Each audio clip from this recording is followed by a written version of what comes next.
We live in a world our ancestors would barely recognize. Around the globe, the impact of human ingenuity is now everywhere. We've pushed back the limits of our planet at speeds, depths, and heights that would have left our forebears breathless. Driving all these achievements is humankind's extraordinary gift for invention. Through genius and inspiration, we've created exceptional solutions to complex problems. From the everyday to the spectacular, some good and some not so good. This series celebrates the million ways our great inventions have transformed our world. It's one small step for man, one giant leap for mankind.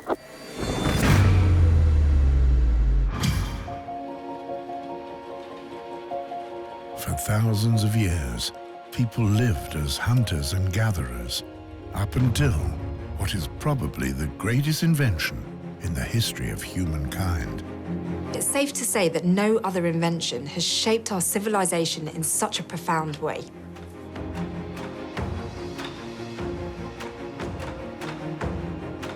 But this milestone in our civilization comes at a high price.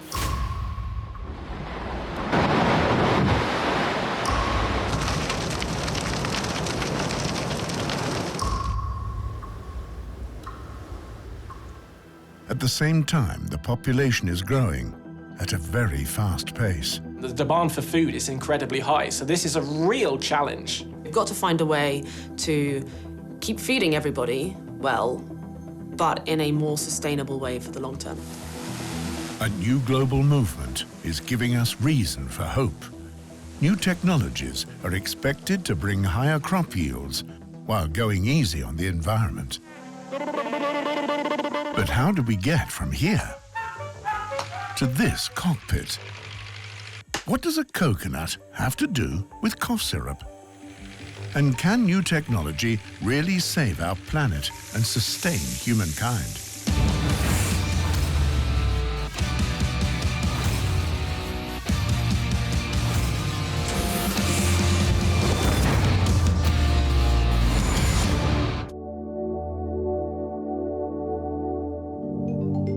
Revolutionary agricultural technologies are called Agriculture 4.0. This refers, for example, to sensors that monitor the condition of each single plant, systems that milk cows and check their health in record time, faster than any person could, and autonomous field robots that remove weeds mechanically.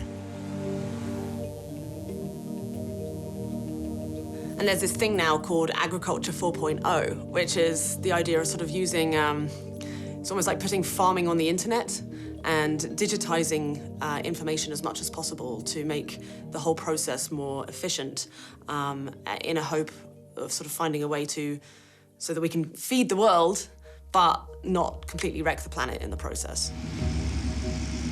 Agriculture has a clear goal: sustaining people. Already 7.7 billion people populate the Earth today. By 2050, this number will climb to 9 billion.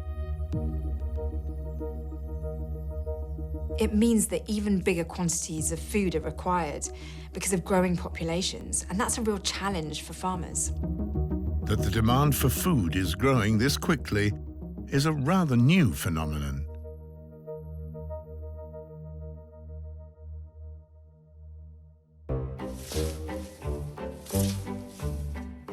Just 300 years ago, the global population stood at 1 billion people. Their tools were simple, like the plough, for example. The plough is one of our oldest pieces of agricultural equipment. It is used to loosen the soil in preparation for sowing. The plough is a very basic invention, but it's been really significant, not just for agriculture, but all of humankind.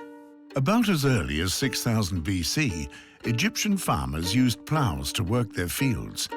In the beginning, they used a simple hoe to remove the stones and dig holes for planting. Later, oxen were used to drive heavy wooden ploughs. Over millennia, hardly any changes were made to the plough. There were, however, changes with regard to the animals that pulled them. In Egypt, camels joined the ranks.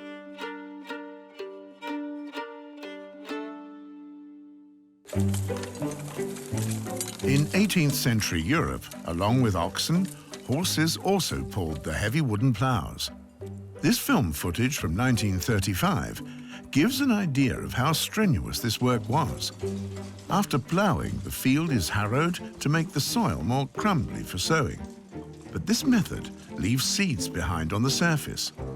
These seeds will not germinate, and if this is followed by a harsh winter, failed harvests and famines are inevitable.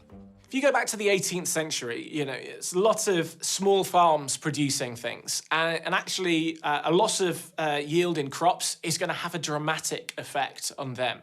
Remember that they're not only producing for their sort of local community, they're producing for themselves as well. And you don't have things like supermarkets just around the corner where you can go and pick up whatever you want. So even a small yield in crop is going to have a really big effect on those farmers and whether they're able to even survive themselves, let alone as a business. Three-field crop rotation helped farmers to minimize the risk of crop failure and thus also famine. In the autumn, 1/3 of the field is sowed with winter-hardy grain. Once it has been harvested in the spring, it's time for the second third. Now they plant potatoes, for example, for the autumn harvest.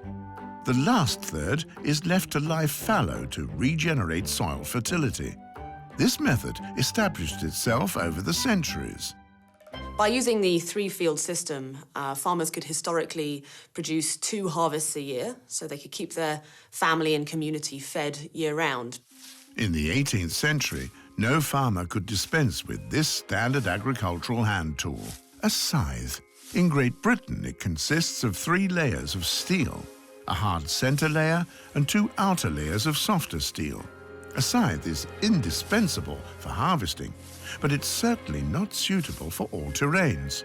So you can divide the world farming land into 2 types, and using what we'd now think of as fairly archaic farming tools. So there's the scythe zone and the machete zone, and it really just tells you about what sort of plants you're dealing with. Scythes are designed for low-level plants on the ground, so harvesting those. Whereas if you've got tall vegetation, that's when you use a machete. The machete is an all-round tool. It can be used to chop open a coconut and even to mow a lawn.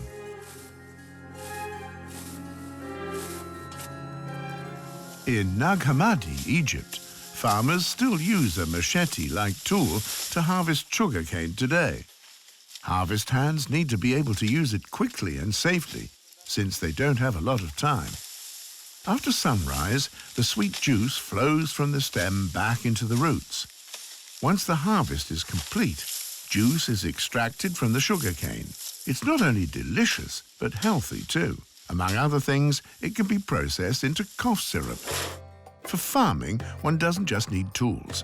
One also needs fertile soil and water.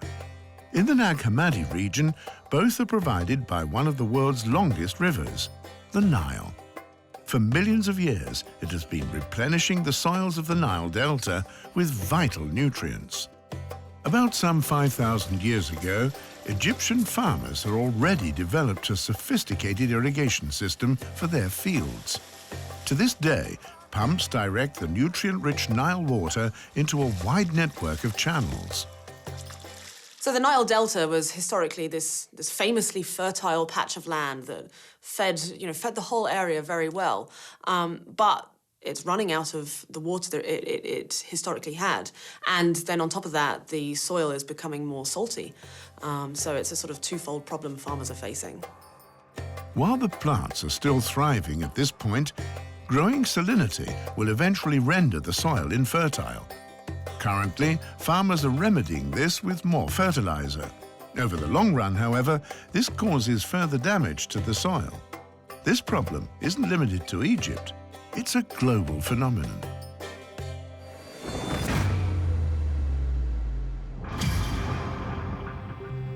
In January of 2018, Cape Town was on the brink of disaster.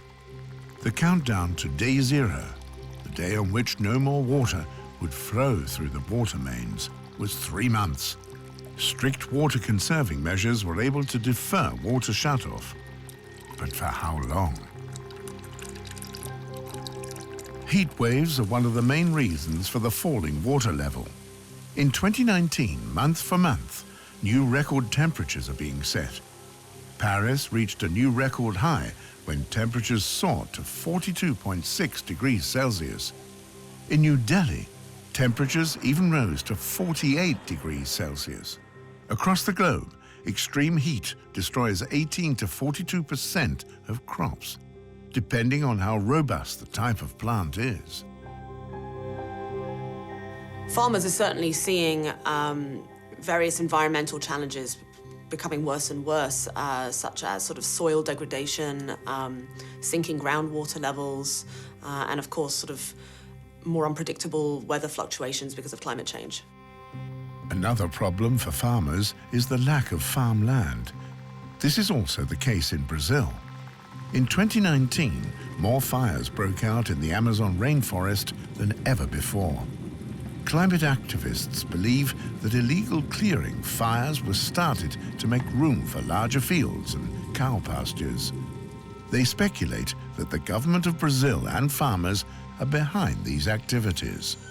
All the while, the world's largest rainforest has an important function. Plants absorb the greenhouse gas CO2 and convert it into oxygen. It's the reason why the Amazon is often referred to as the Earth's lungs. Fires, on the other hand, emit carbon dioxide, which further heats up the Earth. Greenhouse gases are one of the causes for global warming. A main producer is agriculture, and not just because of forest clearing.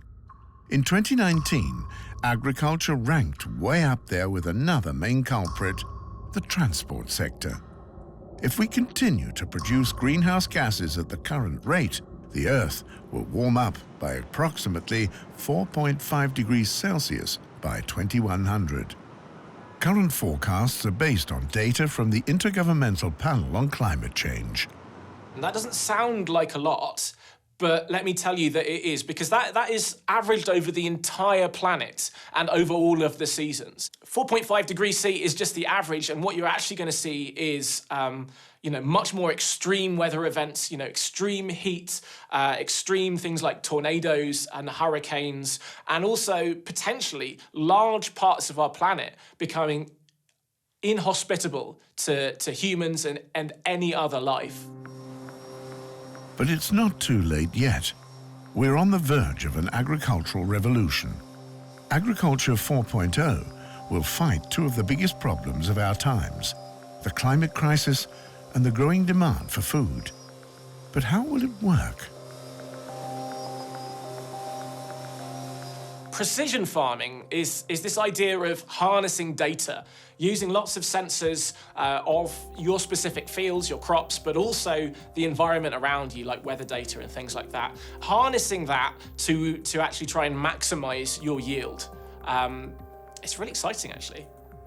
Scientists at the University of Bonn are developing such a precision tool. It goes by the name of CropWatch.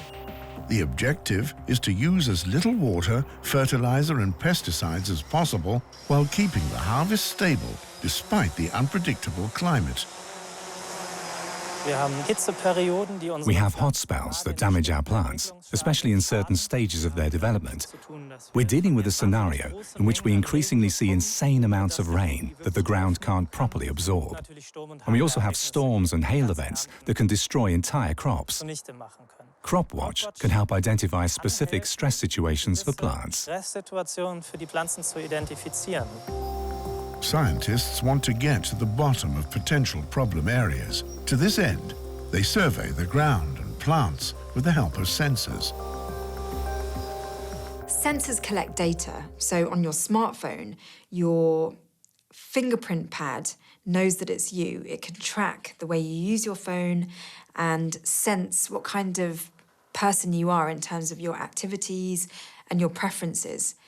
Now, those sensors can also be applied to plants so that we can really get a good idea of what plants need in terms of food and nutrients.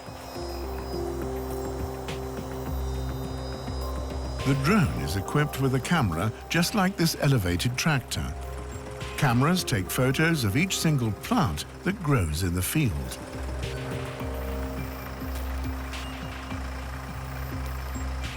The mobile weather station also provides weather data, and these ground sensors collect data on soil moisture.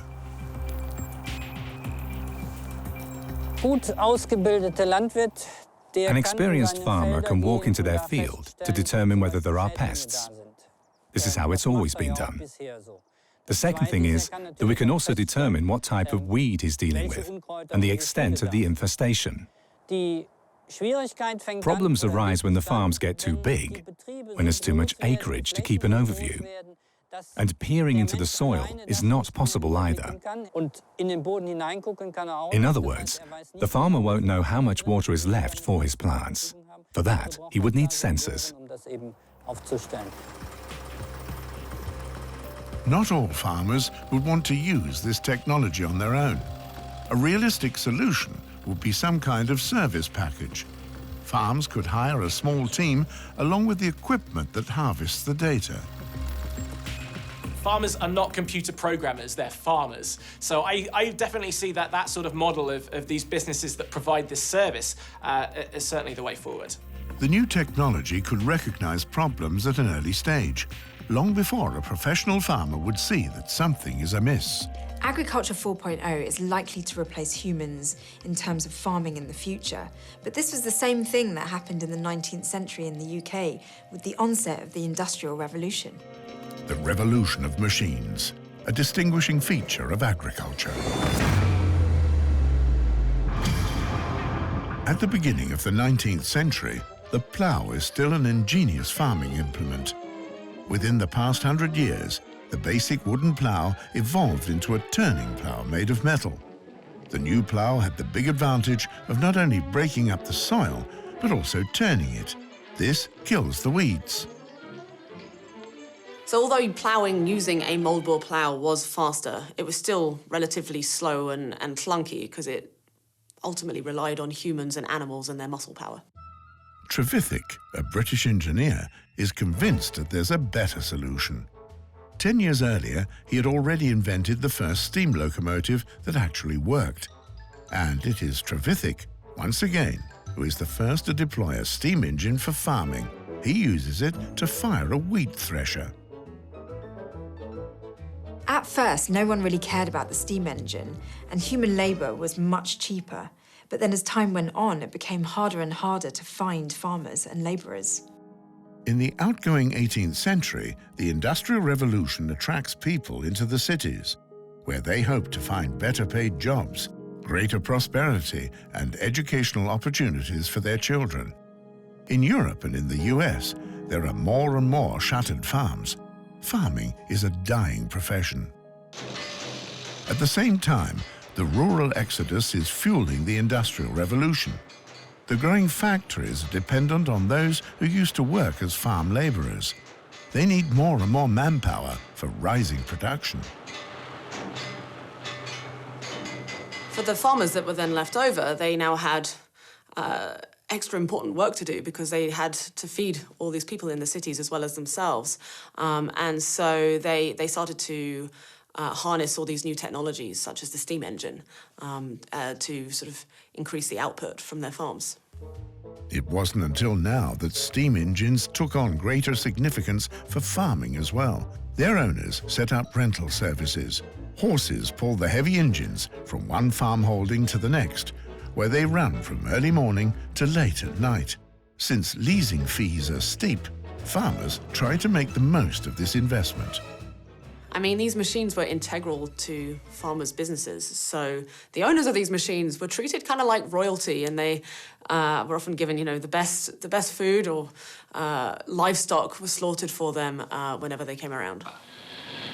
In the mid-19th century, the Industrial Revolution is in full swing. engineers are operating at full stretch to develop new steam engines. But the steam engines of the time were quite dangerous things.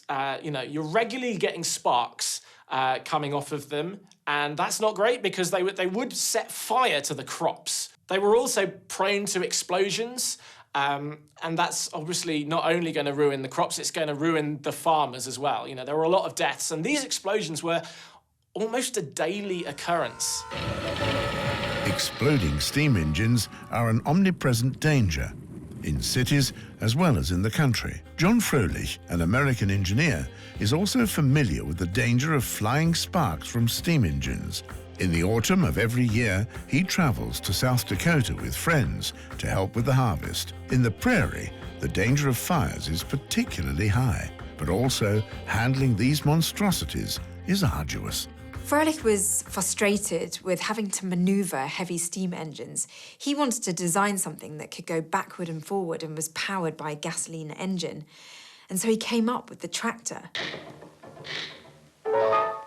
Unfortunately, it didn't go too well for him. There was not the demand, it was not selling, so he was on the right track, but unfortunately it didn't work out for him.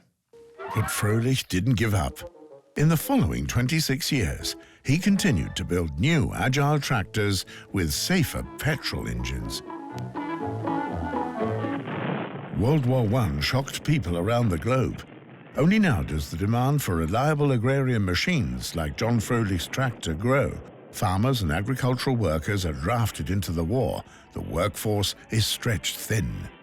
Deere & Company are one of the biggest manufacturers of farming implements in the world still today. And back then, they were keeping an eye on Froelich's tractors. And when the time was right, they wanted to buy his latest tractor, which they called the Waterloo Boy. The Waterloo Boy is a runaway success. The Deere Company alone sold around 5,600 of them in the first year. For the first time, it is tractors that pull ploughs over the fields. Over the course of the following decades, tractors changed dramatically. Ever new and improved tractors facilitate a farmer's work.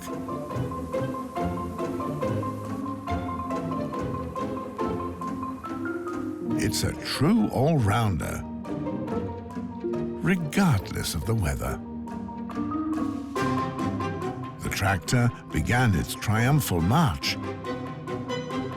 All across the globe, it was deployed for the coffee harvest in Brazil or to plough rice paddies in Laos. The tractor is the most important piece of farm machinery since the Industrial Revolution. Today, it takes just one person to move across a huge field with a 12-cylinder engine that sends 600 horsepower to its wheels. Hybrids made of tractor and farm machinery have smart systems that help with the maintenance of plants, but these giants are reaching their limits. Along with the Agriculture 4.0 movement, it's clear that bigger, faster, further is actually reaching its limits. Arable land is becoming more and more rare, as is water, and soils are becoming infertile. So now the perception is that less is actually more. We have reached a turning point. We have to rethink our farming practices.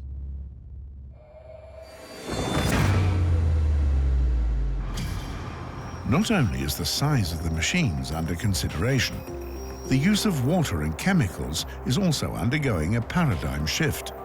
Less is more is the new mantra. CropWatch, a project run by the University of Bonn, focuses on targeted and thus sparing use of water and chemicals. The main work begins after surveying the field. Scientists look for recurring patterns that point to problems. The plant is less green than expected. That's our criterion in this case.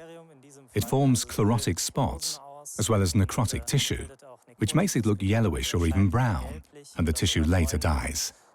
It's precisely these areas that we want to identify. Scientists feed their program with the found patterns. So if the software now finds yellow leaf tips, it knows that the soil is too dry. This information can be accessed by the farmer on a smartphone, for example. To prevent this data from falling into the hands of third parties, it is stored locally on a server that only the farmer can access. Obviously, farmers don't want to share absolutely everything. You know, they have their trade secrets, the things that they do that they don't want their competitors to know about. So data security, trying to protect your data and privacy is also a big problem for farmers, not just for us on Facebook. Programs like CropWatch are powerful tools. They enable very targeted decisions about the use of water, fertilizer, and pesticides. In future, revolutionary agricultural technology will help farmers to cut down on their water use by up to 50% and their use of pesticides by up to 90%. The advantage of Agriculture 4.0 is obviously we're designing things to be better for the environment, and we're harnessing data to try and do exactly what the best thing to do is. So we're trying to remove a lot of the guesswork and try and keep things as sustainable and productive as possible. At this time, farmers cannot dispense with pesticides entirely. This is neither possible in conventional nor organic farming. Organic farmers simply spray different substances, such as copper and sulfur. Natural chemicals, however, are not healthier. Farmers these days do need to use chemicals, not only because we have a lot of pest problems, but also because consumers' expectations are really, really high. Most consumers are very fussy about what their food looks like. They like their apples to be perfectly round and shiny and not bumpy with holes in it and worms and so on. And so in order to do that, you need to use various chemical technologies to ensure that there aren't all the bugs in them. We cultivated our favorite plants in such a way that they offer higher yields. New techniques even allow us to directly manipulate the plant's DNA. But these new super plants also have drawbacks. Many modern crop plants are highly susceptible to diseases and insect infestation. Farmers are obliged to spray them with insecticides. I mean, the trouble is with pesticides is that it's very hard to make ones which are specifically killing only a certain type of insect. Typically, if it kills an aphid, it'll probably kill some useful insects like honeybees too, and that's becoming a problem. And in general, if there's a chemical that is designed to be toxic to biological life, it's probably toxic to us to an extent as well. This has been known for decades. In the 1930s, a typhus epidemic broke out in several European countries. Lice are the main culprits for the rapid spread of this often fatal disease. And they weren't able to harness the insecticides at the time because they were incredibly expensive and as well very poisonous to humans. So it was a real problem that needed to be addressed. Paul Müller, a Swiss chemist, was working for the Geigy company, known today as Novartis, at that time. It's one of the biggest pharmaceutical companies in the world. Müller was commissioned to develop an insecticide with a long-lasting effect that is non-toxic for humans and can be cheaply produced. He was struggling. He basically would set up a whole load of glass boxes, put various different chemicals that he'd sort of devised into them, put the flies in, and then see which ones worked. But it was slow going. The chemist's experiments failed over and over for many years, altogether 349 times. It wasn't until September 1939 that he finally found the right substance. He had this compound that he'd put in there. It had killed the flies. So he scrubbed clean this glass box. And even without putting it, it was still killing the flies. It was so effective. Müller had discovered the infamous DDT, and he swore that it wasn't toxic to people. World War II ripped the people from their everyday life, and they weren't just fighting human enemies. So these poor soldiers, they didn't only have all the bombs and guns to worry about, but there were also these diseases, like malaria and typhus, which are spread by pests and insects like lice and mosquitoes. DDT, it seemed, was the perfect solution. The Swiss company Geige sold this agent both to the Allies and to the German military. Soldiers are now armed with spray cans to target body lice. Germans also deploy DDT on farms to increase their food production. Even after the war had finished, tons of DDT were being sold to farmers and even to just some civilians because people loved this new wonder chemical that could get rid of all these annoying bugs out of their houses. Aerosol of insecticide that will kill the flies and mosquitoes it contacts. And the operation will have to be repeated. Shortly after DDT became available on the free market, scientists discover that some insects develop resistance to it. And what's even more worrying, they find traces of DDT in food. The American biologist Rachel Carson is the first to publicly criticize the use of DDT and other insecticides. In her book, Silent Spring, published in 1962, she shines a light on its harmful environmental effects and links it to the extinction of bird species. Carson's work attracted a huge amount of negativity from the pesticides industry, and her credibility as a scientist was completely condemned, and she was really attacked. But then John F. Kennedy kind of sprung to her rescue. He ordered a committee to investigate her data and her findings and actually vindicated her results. It wasn't until 2001 that 120 countries banned the use of DDT. Now it's only allowed in a few countries, such as India, to fight malaria. But some environmentalists argue that even just banning particular single compounds is not enough because they think that farmers might just find even more toxic chemicals to apply to their farms if they can't use those pre-existing ones. Agriculture 4.0 offers a solution to mitigate the danger. The program points out which areas of the field actually need the chemicals in question. This includes pesticides, but also fertilizers. This saves money and also goes easy on the environment. Instead of just applying more and more fertilizer, to instead use data to decide more precise and efficient ways of using less fertilizer in the areas that just truly need it. But it's not just plants that need customized treatment.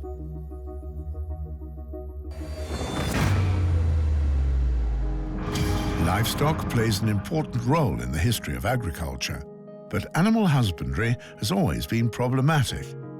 Livestock in agriculture, you can think of them, they act like reservoirs for diseases, and they can easily spread them amongst the herd. It's a real issue to try and address, and the weird thing is as well that the increased domestication of these animals actually makes them more susceptible to disease. The longer humans and animals live together, the greater the likelihood that they will transmit diseases to one another. Geneticists believe that the measles virus emerged from rinderpest. While almost all humans survive measles, about 90% of cows die from rinderpest. At the beginning of the 18th century, this deadly pestilence raged across Europe, killing one herd after the next. By this time, humans depended so much on cattle for their food production that when this disease got hold of cattle, it really affected hunger levels and starvation. And even though the actual disease doesn't affect humans directly, it really did have an impact. The Catholic Church is intent on stopping this plague. The wealth of Pope Clement XI is tied up with cattle herds. He commissions his personal physician, Giovanni Maria Lancisi, to examine the deadly disease. In 1715, Lancisi publishes instructions which still hold true centuries later. His advice: the culling of sick cattle, covering the cadavers with lime, quarantining contagious herds, and banning the transport of animals. All sanctions that we're still using today, with the difference that we don't hang and quarter people if they don't obey the rules. The Vatican is able to contain the epidemic, but animal diseases continue to be a constant threat. And And it wasn't until about 80 years later that a country doctor known as Edward Jenner noticed that people who had caught and recovered from cowpox curiously never got infected with smallpox. He then went on to test this theory with some experiments, probably experiments he wouldn't be allowed to do today. Edward Jenner conducts a human experiment. He takes pus from a cowpox patient and injects it into an 8-year-old boy who had never experienced any kind of pox until now. After he recovers from cowpox, Jenner once again injects the boy with pus, this time from a smallpox pustule. As expected, the boy stays healthy. Jenner has just invented vaccination. And of course, vaccination has saved so many lives since its invention and has enabled us to not only get so many human diseases under control, like polio, but also so many animal diseases that affect the productivity of our animal agriculture. In the 1920s, scientists finally discovered a vaccination against rinderpest. A consistent vaccination strategy led to the eradication of this disease in 2011. But today, it is also clear that limits need to be set when it comes to veterinary medicine.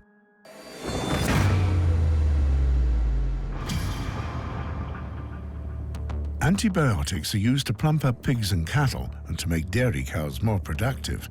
Today, this particular use is prohibited by many nations.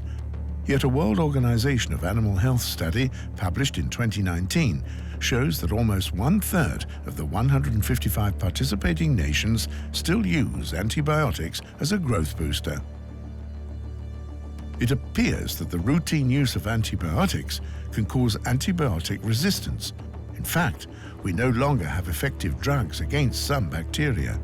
This applies for human and animal diseases. The development of these drugs is expensive, and the drug companies, the pharmaceutical industries, they're not seeing the returns that they want. So actually, they've sort of gotten out of the game a bit. They don't see pursuing that as very important. So actually, it's a problem that we're struggling to address right now. There are other alternatives for disease prevention in livestock animals, but once again, the solution is in Agriculture 4.0.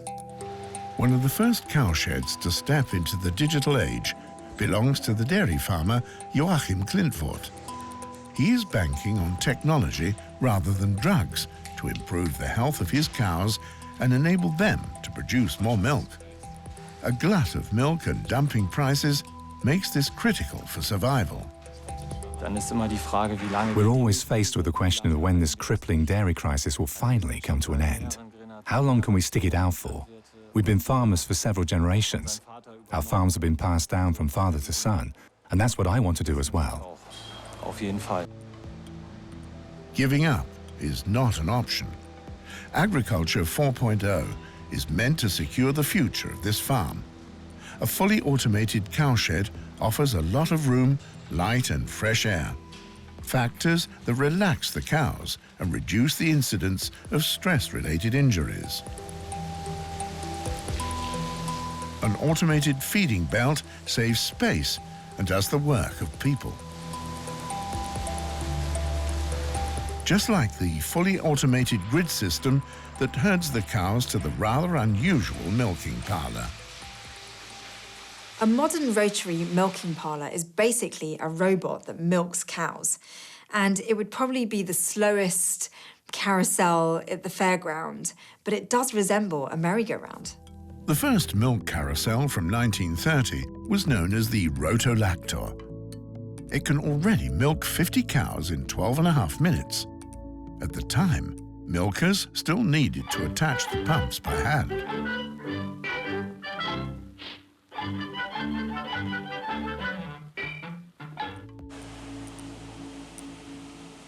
As Joachim Klintvoort's milk carousel is introduced in 2017, it is not only Germany's biggest, but also the world's second biggest. It can accommodate 56 animals and milks 250 cows in just 1 hour, almost completely without human help. An infrared camera scans the udder and navigates the pumps to the teats. Once attached, the robot cleans and preps the udder, improving hygiene and preventing infection. At the same time, it checks the cow's health. Each animal has a digital patient file. If the system finds indications of disease, it issues a red alarm signal. An employee promptly checks on the cow and takes measures as needed. The new technologies reduce labor costs, increase milk yields, and improve the health of dairy cows. This farm has reduced the amount of medications dispensed by 30%. But there is also a drawback. I'm flooded with technology, and this ties me to the office. It gives me fewer opportunities to go out. For me, it's kind of hard, because I can't do the things I want to do. And I imagined it would be a bit different. Agriculture 4.0 has changed a farmer's life. In future, technology nerds could replace the nature lover.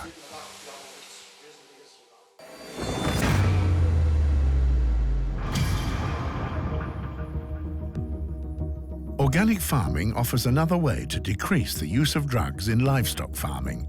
At organic farms, a sick animal must first be treated with natural remedies or homeopathy. Conventional pharmaceuticals can only be used if that doesn't help. Organic farming is focused on dealing sustainably with natural resources, an objective that organic farmers have in common with Agriculture 4.0. If this technology is still in its infancy, couldn't organic farming be a quick solution to the climate crisis? A study conducted by some British scientists concluded that if all of British agriculture shifted to organic, this would create a significant improvement. In fact, a 24% drop in greenhouse gas emissions. But on the flip side, yields would drop considerably as well, and this would require us to increase the amount of imported food that we bring in. And this, of course, brings with it the not only the greenhouse gas costs of producing that food, but also shipping it. And so their conclusion was that it probably wouldn't actually be a good thing for us to switch to organic. If we, as consumers, were to eat less meat, fish and dairy products, and instead eat more vegetables and nuts, local organic farmers could probably supply us with enough food.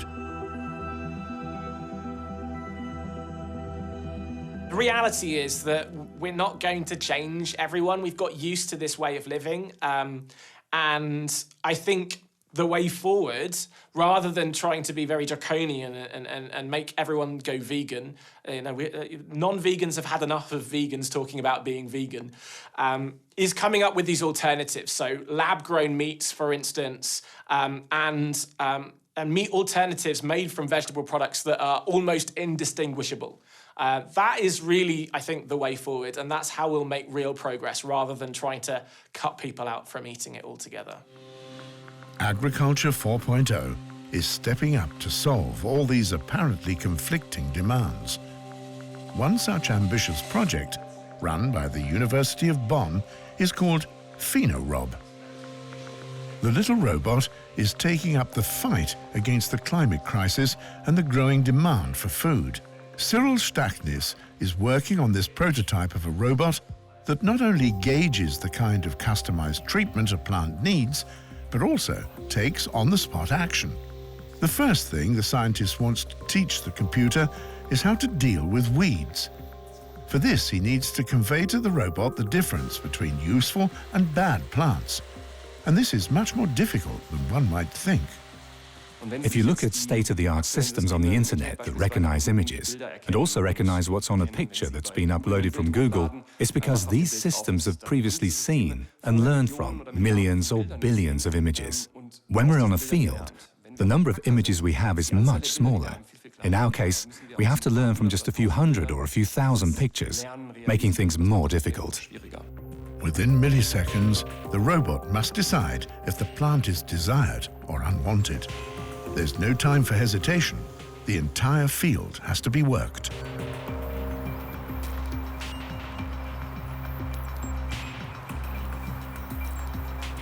Localization is really crucial in autonomous robot farming because if, for example, you've got a small tiny plant that's trying to grow and the robot misses it, then the use of the robot is completely pointless in the first place.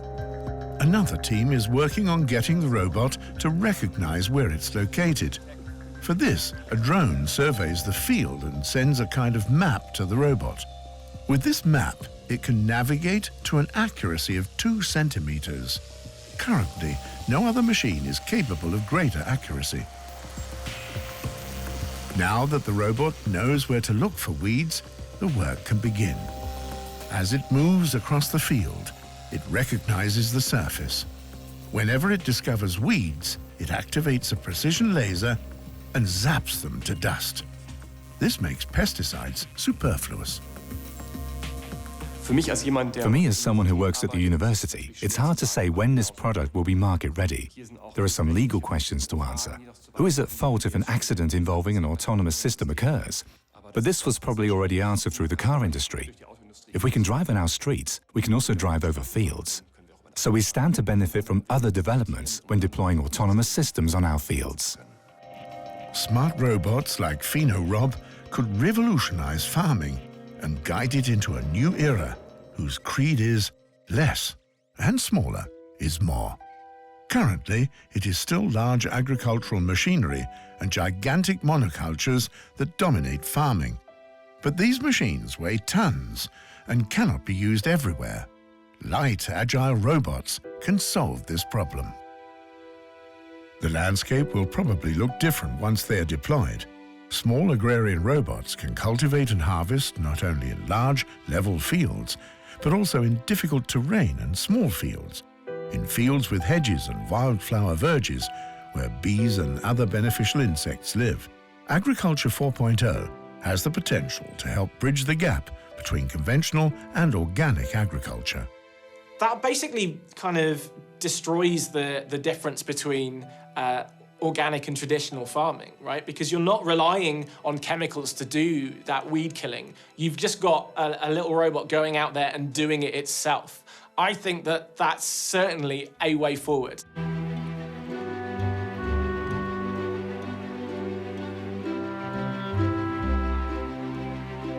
The whole world over, scientists are developing drones and robots that can cultivate our fields autonomously. They might look like these field robots, which can be deployed anywhere, from rice paddies in Asia to turnip fields in Russia. While people are needed to program these robots, they will no longer be needed for the field work itself. High hopes are connected with Agriculture 4.0.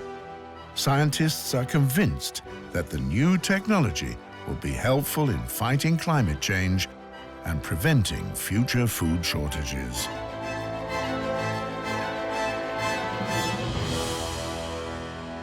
Trust technology more. Can't rely on big chemical companies and more toxic ways of growing food. We have to get creative and inventive about growing our food and maintaining a sustainable system. Farming used to mean hard physical work.